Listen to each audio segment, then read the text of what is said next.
कल हमने देखा था प्रीवियस वीडियो में कि एसिड और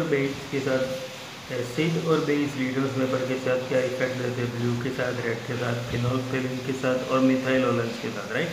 तो ये जो ऑब्जर्वेशन हमने देखे थे, उसके बाद एक दूसरी एक्टिविटी है, एक्टिविटी 2.2, जिसमें दूसरे जो इंडिकेटर्स है, ये भी इंडिकेटर्स थे, मिथाइलोलेंस और फिनोल्फथालीन, राइट। अब ये दूसरे इंडिकेटर्स है, तो इंडिकेटर्स क्या इफेक्ट करते हैं वो अब इसमें भी देखना है। इंडिकेटर्स के दूसरे जो इंडिकेटर है ऑल्फैक्टरी इंडिकेशन बोलते हैं। ऑल्फैक्टरी इंडिकेटर मतलब ऑल्फैक्ट मतलब उसकी स्मेल जो होती है उसके ऊपर डिपेंड करता है। यहाँ पे जैसे कलर चेंज पे डिपेंड करता है कि कलर चेंज होता है तो हमें पता चलता है, यहाँ पे स्मेल चेंज होती है तो पता चलता है। ओडर, स्मेल मतलब ओडर उसकी जो।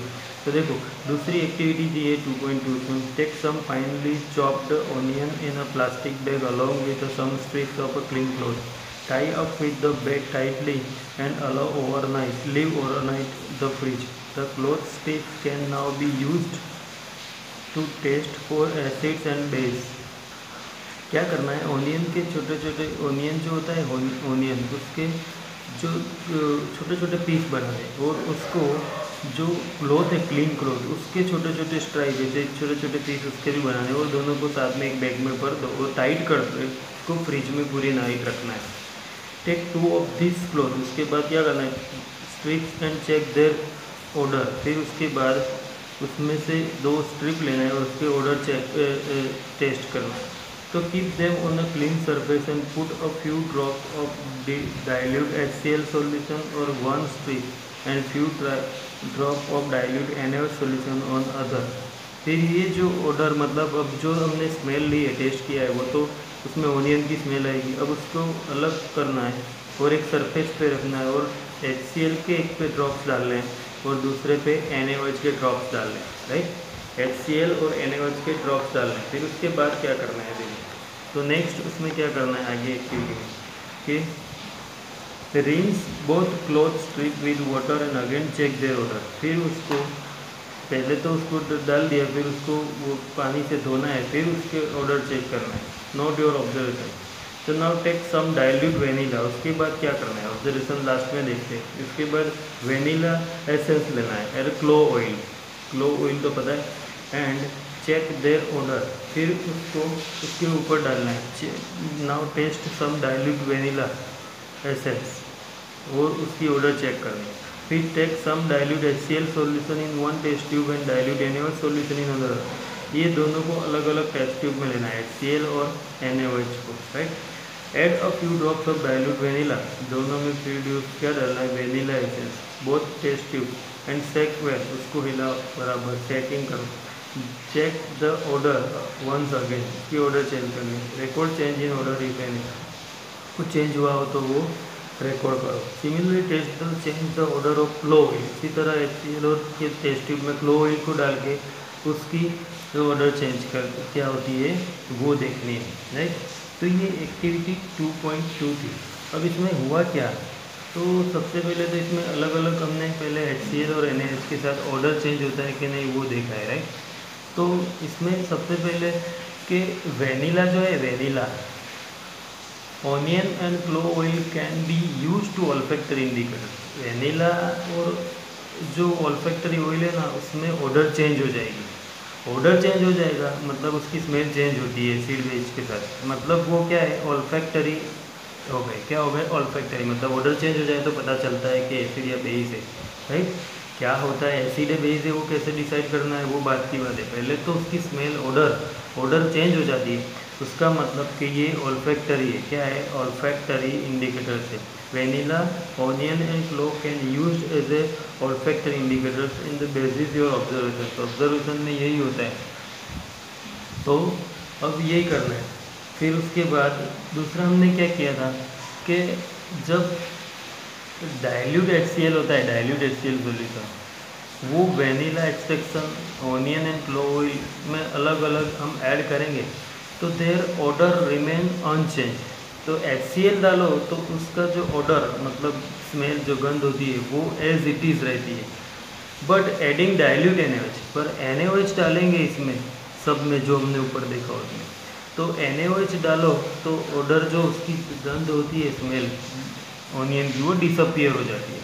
मतलब ये ऑल्फैक्टरी है, मतलब ये जब स्मेल डिसअपियर हो जाए ऑनियन की गंध, तो उसका मतलब क्या होता है कि वो बेस है, क्या है, एनओएच बेस होता है, उससे उसकी डिसअपियर हो जाती है जो ऑर्डर होती है। पर HCl डालो तो एज इट इज़ रहती है, एज इट इज़ रहती है। तो ये जो दो थे वेनिला और क्लोव ऑयल, ये क्या है, ऑल्फैक्टरी इंडिकेटर से, क्या है, ऑल्फैक्टरी इंडिकेटर से, राइट। ऑल्फैक्टरी इंडिकेटर्स का मतलब क्या हुआ, तो ऑल्फैक्टरी इंडिकेटर्स का मतलब ऐसा सब्सटेंस हुज ऑर्डर मतलब smell, whose odour change in acidic और बेसिक मीडियम। तो वो सब्सटेंस जिसको एसिडिक या बेसिक मीडियम प्रोवाइड करो तो उसकी जो ऑर्डर या स्मेल जो होती है वो चेंज हो जाएगी, उसे क्या बोलते हैं, ऑल्फैक्टरी इंडिकेटर। याद रखना, substance whose odour smell change in acidic और बेसिक मीडियम, एसिडिक या बेसिक मीडियम में चेंज हो जाए उसे क्या बोलते हैं, ऑल्फैक्टरी इंडिकेटर। तो इंडिकेटर्स हमने देख ली, ये ऑल्फैक्टरी इंडिकेटर थे, राइट। अब इसमें कुछ अलग क्वेश्चंस होते हैं तुम्हें कि state the function of indicator, indicator का फंक्शन क्या होता है। तो indicator change its colour in presence of acid और बेस। जो नेचुरल इंडिकेटर हमने देखे वो क्या करते हैं, इट्स कलर चेंज, इसका कलर चेंज करते हैं, राइट, एसिड बेस की साथ कॉन्टैक्ट में आके। फिर ऑल्फैक्टरी इंडिकेटर्स क्या करते हैं, तो the substance order change presence of acid and base, acid और बेस की प्रेजेंस में इसकी जो ऑर्डर स्मेल होती है वो चेंज होती है, उसे क्या बोलते हैं, olfactory indicators, right, olfactory indicators. फिर एक क्वेश्चन ऐसा होता है कि what type of substance are CH3COOH and NH4OH, CH3COOH और NH4OH, राइट, ये दोनों सब्सटेंस। तो ये एसिटिक एसिड, इसका नाम ही एसिटिक एसिड है, और ये एमोनियम हाइड्रोक्साइड। तो ये वीक एसिड है, कैसा है, ये याद रखना है, वीक एसिड। ये वीक एसिड और स्ट्रॉन्ग एसिड क्या होता है वो भी हम फिर बाद में डिटेल में देखेंगे। ये वीक एसिड होता है, और NH4OH होता है वो वीक बेस होता है, वीक बेस होता है। Weak acid, weak base, strong acid, strong base क्या होता है वो हम आगे देखेंगे। तो अभी ये याद रखना है कि ये दोनों में CH3COOH जो हमने एसिड वाली एक्टिविटी में यूज़ किया था वो क्या होता है, वीक एसिड, और NH4OH क्या होता है, वीक बेस, क्या होता है, वीक बेस, राइट। अब आगे एक्टिविटी देखते हैं। तो हमें यहाँ से ये एक्टिविटीज़ जो दो किए उसमें एक तो इंडिकेटर्स, नेचुरल इंडिकेटर्स क्या होते हैं उसका फंक्शन, उसके नाम, और ऑल्फैक्टरी इंडिकेटर्स क्या होते हैं उसका फंक्शन और उसके नाम याद रखते हैं, ओके। अब हम देखेंगे एक्टिविटी 2.3, एक्टिविटी 2.3, जिसमें हमें ये डिसाइड करना है how do acid and base react with metal, how do acid and base react with metal, metal के साथ एसिड और बेस कैसे रिएक्ट करते हैं। तो देखो सबसे पहले यहाँ क्या दिया है, टीचर्स असिस्टेंस, टीचर्स के साथ ही करनी है, राइट, क्योंकि इसमें एसिड बेस यूज़ करना है। एसिड हमें हार्मफुल हो सकता है, एसिड कैसा लेना है वो स्टूडेंट को कम्प्लीटली पता नहीं होता है, इसलिए टीचर को असिस्ट करना है। फिर set the apparatus shown in figure, अब ये जो एपरेटस ऐसे अरेंज कर देना है, फिगर में बताया है ऐसे, राइट। फिर दूसरा क्या करना है, take about 5 ml of dilute sulphuric acid in test tube and add few pieces of zinc granule, sulphuric acid, देखो यहाँ पे डाइल्यूट सल्फ्यूरिक एसिड ये लिया है 5 ml, ये येलो दिखता है वो 5 ml डाइल्यूट सल्फ्यूरिक एसिड है। फिर उसमें जिंक ग्रेन्यूल, जिंक मेटल है, उसके पीस डालना है, ऐसे एक पीस डाला है वो भी चलेगा, 1-2 पीस डालना है। डाइल्यूट सल्फ्यूरिक एसिड लिया, फिर जिंक ग्रेन्यूल वो उसमें ऐड करना है, राइट। उसके बाद का क्या करना है, what do you observe on the surface of zinc granule, pass the gas, यहाँ सरफेस पे हमने क्या ऑब्जर्व किया वो ऑब्जर्वेशन लिखना है। Pass the gas being evolve through the soft solution, फिर सॉफ्ट सॉल्यूशन में से ये गैस को पास करना है, यहाँ से जो गैस निकलती, मतलब ऑब्जर्वेशन नहीं पता चलता कि यहाँ से हाइड्रोजन गैस के बबल बनते हैं, जैसे ही जिंक ग्रेन्यूल को डाला हमने तो हाइड्रोजन गैस के बबल्स बनते हैं, ये बबल्स हाइड्रोजन गैस यहाँ से सॉफ्ट सॉल्यूशन यहाँ लिया है दूसरे एपरेटस में, यहाँ ये सॉफ्ट सॉल्यूशन में से पास करना है, ऐसे दिया है। Why are bubbles formed in the soft solution, तो ये सॉफ्ट सॉल्यूशन, ये जैसे बबल हुए छोटे, यहाँ पे बड़े बड़े ऐसे बबल्स बनते हैं सॉफ्ट सॉल्यूशन में, राइट, जिंक ग्रेन्यूल में। तो सबसे पहले तो what do you observe in a zinc granules, ये क्वेश्चन था कि जिंक ग्रेन्यूल्स में क्या ऑब्जर्व किया तुमने। तो hydrogen gas is bubbled around the surface of zinc granules, zinc granules की सरफेस के आसपास हाइड्रोजन गैस के क्या बनते हैं, बबल्स बनते हैं। क्या बनते हैं, बबल्स बनते हैं। फिर दूसरा क्वेश्चन पूछा है कि why are bubbles formed in the soft solution, ये सॉफ्ट सॉल्यूशन में भी बबल्स बनते हैं, तो ये बबल्स क्यों बनते हैं सॉफ्ट सॉल्यूशन में। तो zinc granules react with H2SO4, zinc granules जो होता है जिंक ग्रेन्यूल्स वो H2SO4, ये जिंक ग्रेन्यूल और H2SO4 ये सल्फ्यूरिक एसिड, ये दोनों रिएक्शन करते हैं which pass to the solution of soft form, और उसमें से ये दोनों जब सॉल्यूशन करते हैं तो यहाँ से हाइड्रोजन गैस बनता है। जो हाइड्रोजन गैस सॉफ्ट सॉल्यूशन के साथ पास होता है उसकी वजह से यहाँ से क्या बनता है, बबल्स बनते हैं। क्या बनते हैं, बबल, मतलब हाइड्रोजन गैस की वजह से सॉफ्ट सॉल्यूशन में बबल्स प्रोड्यूस होते हैं। और हाइड्रोजन गैस कहाँ से आती है, तो जिंक और ZnSO, जिंक और H2SO4 ये दोनों का रिएक्शन होता है, जिंक और H2SO4 वो दोनों का रिएक्शन होता है, तो ZnSO4 और H2 gas hydrogen gas produce होता है। क्या प्रोड्यूस होता है, हाइड्रोजन गैस। तो हाइड्रोजन गैस यहाँ से पास होगा तो यहाँ से बबल्स बनते हैं। क्या बनते हैं, बबल्स बनते हैं। What happens when burning candle, यहाँ पे देखो फिर बर्निंग कैंडल को यहाँ पे लाना है ये बबल्स के आसपास, तो क्या होता है, बर्निंग कैंडल को लाओ तो क्या होगा, तो when burning candle is brought near the bubbles, near the bubbles मतलब ये क्या है, हाइड्रोजन गैस है। क्या है, हाइड्रोजन गैस के बबल्स बनते हैं, बबल्स ऑफ हाइड्रोजन गैस। जब कैंडल को हाइड्रोजन गैस के बबल्स के नज़दीक लाओगे तो क्या होगा, it Burns with popping sound, ये ऐसे पूरा बर्न्स मतलब जल जाएगा, और साउंड पॉपिंग साउंड होगा, जोर से साउंड होगा, साउंड के साथ ये बर्न हो जाएगा। ये याद रखना है, जब भी कैंडल बर्निंग कैंडल को यहाँ लाओगे हाइड्रोजन गैस के पास तो वो पॉपिंग साउंड के साथ पूरा बर्न हो जाएगा। राइट, ये क्वेश्चन याद रखना।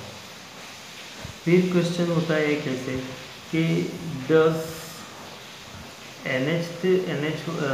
जिंक मेटल लिबरेट, ये जिंक मेटल जो है वो क्या लिबरेट करता है, तो हाइड्रोजन गैस लिबरेट करता है। क्या लिबरेट करता है, विथ डाइल्यूट HCl, ये हाइड्रोक्लोरिक एसिड था, अगर HCl डालो CH3COOH डालो, कोई भी एसिड डालो तो ये हाइड्रोजन गैस लिबरेट होगा।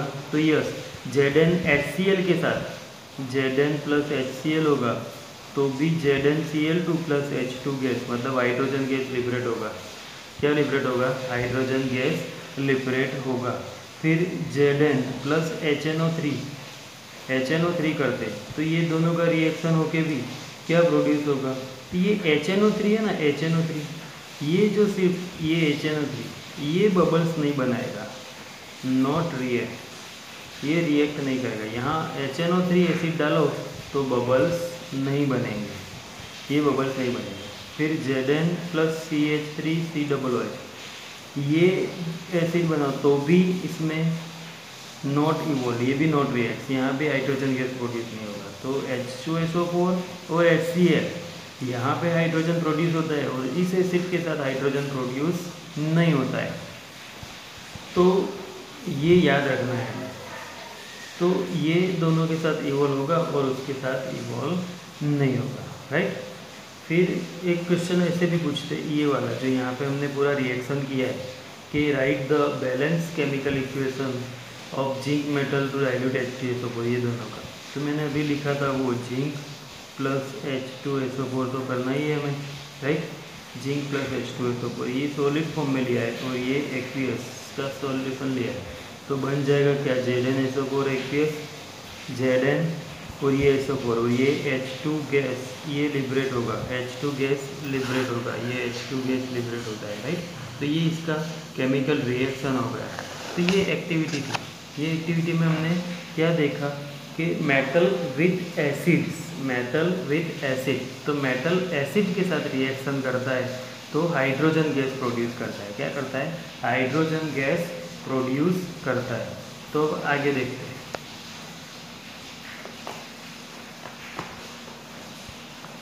देख, note that the metal in the above reaction displaces hydrogen atoms, metal जो होती है ऊपर वाले रिएक्शन में मेटल जिंक थी, right, displaces hydrogen atoms from the acid. Acid क्या था, H2SO4, उसमें से H होता है हाइड्रोजन गैस, हाइड्रोजन एटम, उसे जो मेटल है वो क्या करती है, डिस्प्लेस करती है एसिड एंड हाइड्रोजन गैस, और क्या बनता है, hydrogen gas, and forms a compound salt, और क्या बनता है, कंपाउंड सॉल्ट बनता है। दस the reaction of metal with an acid can be summarised. तो मेटल का किसी की भी एसिड के साथ रिएक्शन हो तो ये फॉर्म होता है उसका कि एसिड प्लस मेटल, किसी भी एसिड के साथ मेटल को प्लस करो तो क्या बनेगा, सॉल्ट प्लस हाइड्रोजन गैस। जैसे अभी हमने ऊपर लिखा था Zn प्लस H2SO4, तो ZnSO4 जिंक सल्फेट बनता है, वो सॉल्ट होता है, और हाइड्रोजन गैस इवॉल्व होता है। तो शॉर्ट में ये तो याद ही रख लेना है, कभी भी नहीं भूलना है। प्रॉपर्टीज लिखनी हो तो भी ये याद रखोगे तो इसके ऊपर से किसी भी एक एसिड प्लस मेटल को मिक्स करके ये लिख सकते हो। तो ये एक प्रॉपर्टी होती है कि एसिड मेटल के साथ सॉल्ट एंड हाइड्रोजन देता है, क्या देता है, salt and hydrogen, right.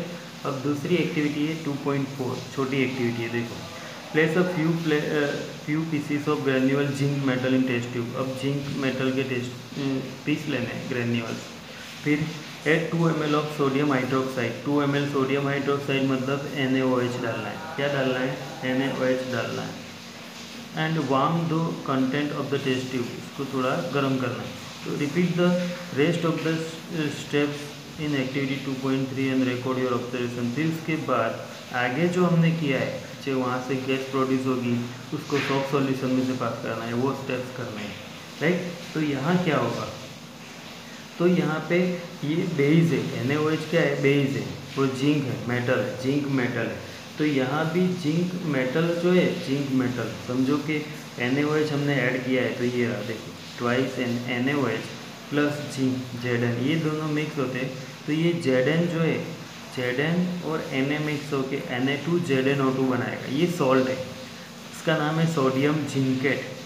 Na2ZnO2 solid ये बनेगा, ये दोनों में से। तो ये सोडियम जिंकेट और हाइड्रोजन गैस इवॉल्व होगा, क्या होगा, हाइड्रोजन गैस इवॉल्व। तो यहाँ भी बेस के साथ भी रिएक्शन होता है तो salt and hydrogen gas produce होता है। तो you find again that hydrogen gas is formed in the reaction, however such reactions are not possible with all metals. ये पॉसिबल सब मेटल के साथ नहीं है, पर ये पॉसिबल बहुत सारे मेटल्स के साथ होता है, राइट।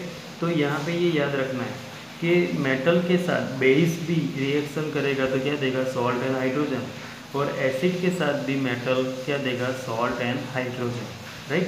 तो आज हमें ये याद रखना है कि एसिड विथ मेटल तो क्या देगा, सॉल्ट एंड हाइड्रोजन गैस, और बेस विथ मेटल तो भी क्या देगा, salt and hydrogen gas. But सारे केसेस में ये पॉसिबल नहीं होता है, जैसे यहाँ पे हमने देखा। तो आज इतना याद रखना है कि एसिड और ये सारे लिखने कंपलसरी, जो रिएक्शन है वो, और उसके ऑब्जर्वेशंस, और जो क्वेश्चन सर मैंने बताया वो।